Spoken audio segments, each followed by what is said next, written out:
You know, guys, I think one of the most important things when it comes to gambling is to go with your gut instinct sometimes. Don't listen to the voices. Don't hedge against yourself. Don't second guess yourself, because what happens after the fact, you'll be kicking yourself in the ass. And so many times, gamblers and handicappers as well, they will simply overanalyze a game. And I call that paralysis by overanalysis. Go with your gut instinct. Case in point, last night's game between the Colts and the Chargers. You know, I looked at that game and I was well aware of the fact that the Colts had, bushwhacked the 49ers in San Francisco in one of their two previous road games, both of which were easy wins. The other one a double-digit rout at Jacksonville. And I also knew that, they had rallied prior week at home in the fourth quarter to upset Seattle. And clearly, they are the better team than the San Diego Chargers. A Chargers team that was pathetic a week earlier in a loss to the Raiders in Oakland. A team that blew a double-digit home lead in its season opener, that Monday night game against a bad, as it turned out to be, Houston Texans team. A team that needed to rally against defenseless Dallas to win its first home game of the season. And yet you were looking at the line and you're seeing 1.5 to 2 points. And history has shown, as I pointed out yesterday in my video and also in my analysis, that Philip Rivers has just tormented the Colts over the years. Well, everything on paper would lead you to believe that Indianapolis was the play. But I'll tell you what, guys, from the minute I saw that line, I thought, the Chargers are going to win this game. I couldn't sit here and tell you 100 reasons why, but inside, I just felt the Chargers were going to have one of those games. That little voice in my mind was telling me, this is a letdown situation for a Colts team that has continually started slowly in the first half of games this season, coming off that huge emotional win against Seattle at home, and that little look-ahead game when Peyton Manning comes calling this Sunday in Indianapolis with his undefeated Broncos. And you saw what happened. It wasn't that the Colts played that poorly, but Philip Rivers did the job. And I'll tell you what, the San Diego offense did the job last night as well. Very creative play calling. Philip Rivers, people forget, the guy is a quality quarterback. Yes, he has been turnover prone the past couple of years, but look at what he's working with. There's no more Vincent Jackson. Yes, he is a great tight end, okay, granted. I'll give you Antonio Gates. But really, has he had a strong ground game? Does he have complementary wide receivers? Not really, but he gets the job done, and he's certainly playing well in their newfangled offense this season.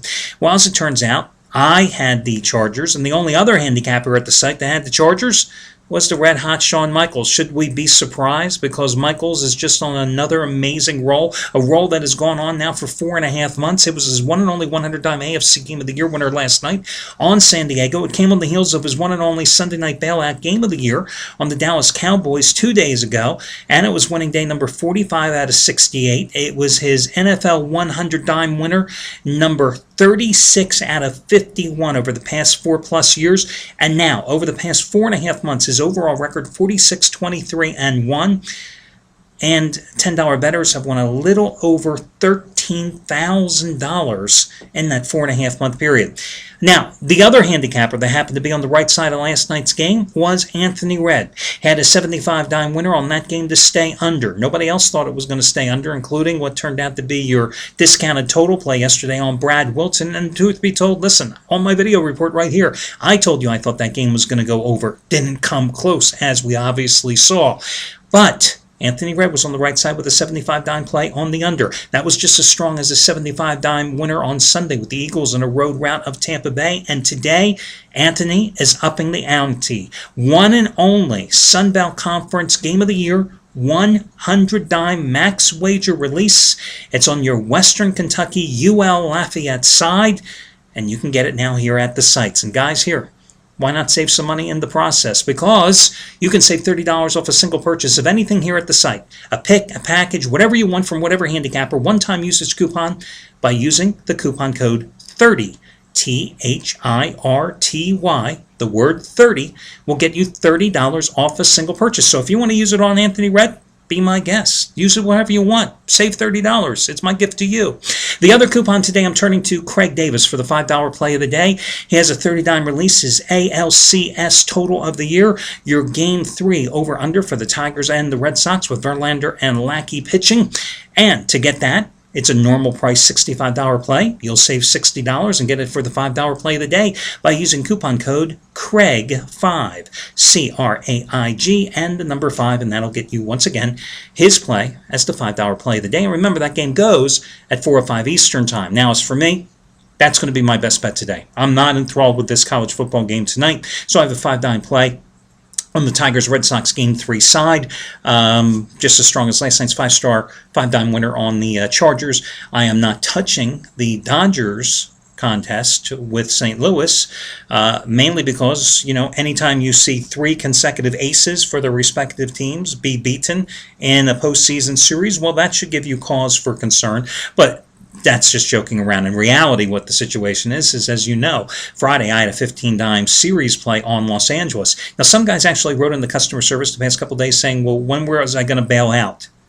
Why was I going to bail out? Seriously? Where was I going to bail out yesterday? No. If I'm down 3 games to none, I'll think about bailing out. And even then, let's be honest, guys, even then, mathematically, the bailout has to make sense. This isn't like cutting the deficit for the national budget, okay? You've got to realize what you're doing when you bail out. Sometimes it's better to fold your cards and walk away from the stack of chips on the table and just own up to the loss rather than double those losses by making an ill-advised bailout play. If I bail out and this series is far from over, I'll let you know. But frankly, even though Ricky Nolasco sucked in his final 3 starts of the regular season for the Dodgers and was bypassed in the NLDS against the Braves, I actually still like the Dodgers tonight, mainly because Lance Lynn has pitched so poorly on the road this season and such poor performances repeatedly in the second half of the season. So instead, I like the Dodgers in Game 4 tonight, to be honest with you. That would be my selection in this contest. Also want to talk about the college football game here this evening. Oh, by the way, let me just double check one thing for you. You got to love, as I always say, live videos here, guys, because I just want to double check the price for the Dodgers in this contest. And then I'm going to talk about the college football game tonight, which I got to tell you something. After researching this game between Western Kentucky and UL Lafayette, it is not an easy game. So all the props to Anthony Red, who absolutely loves it, of course, because he has that $100 play on the selection. But for me, it was a very difficult game. How do I say this about this game? The revenge factor can't be overlooked because last year, UL Lafayette playing at home against a not as strong as Western Kentucky team scored 2 touchdowns in the final 2 minutes and 44 seconds of that game to record the come-from-behind win. So, obviously, Western Kentucky is a 4.5-point favorite here tonight, deservedly. They're playing at home. You've got 2 teams that have each won 3 consecutive games, okay? You've got Western Kentucky playing in revenge. But here's the thing. If I had to bet the game, and I told you I am not enthralled with it, I think it's a field goal game. And I think it goes one way or another. And I like UL Lafayette here for a couple of reasons. One, I look at the strength of schedule between these 2 teams. Now, as I just told you, both teams have won 3 consecutive games. But let's look at the non-conference wins and plays for these teams so far this year. The Hilltoppers, that's the home team, Western Kentucky. They've won and covered 3 in a row, right? And 2 of those wins were against Navy. 19-7 at home, and UL Monroe. UL Monroe, the team that lost to Baylor 70-7 and gave up 35 points in the first quarter. Well, they beat them 31-10. They opened with a 35-26 win at Kentucky. Okay, they beat an SEC school, Bobby Petrino. Hey, rah, rah, rah, go Hilltoppers, okay? But then they got killed by Tennessee 52-20, and then South Alabama. They lost to South Alabama. 31-24. Now, as for the Ragin' Cajuns, and FYI, that is the UL Lafayette side here, guys. They're coming off a 48-24 home win against Texas State a couple of weeks ago. They did win 35-20 at Akron.